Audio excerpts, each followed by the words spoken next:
सगळ्यांचं हार्दिक स्वागत आहे आपली यूट्यूब चॅनलवरती.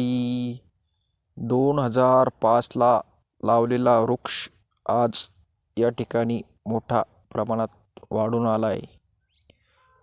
कोणताही वृक्ष वाढ होण्यासाठी 5 ते 10-20 वर्ष या ठिकाणी घेत असतो. आपण जर त्याला नष्ट करायचं म्हणलं तर अर्धा ते 1 घंट्यात त्याला नष्ट आपण करू शकतो.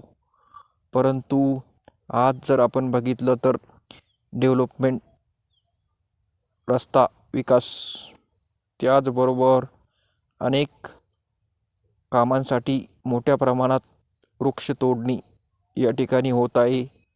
त्याला वेळीच पायबंद आपण जर घातला नाही तर येणारा काळ आपल्या पुढील पिढीसाठी, त्याचबरोबर आपल्यासाठी फार अवघड आणि दुःखदायक असेल.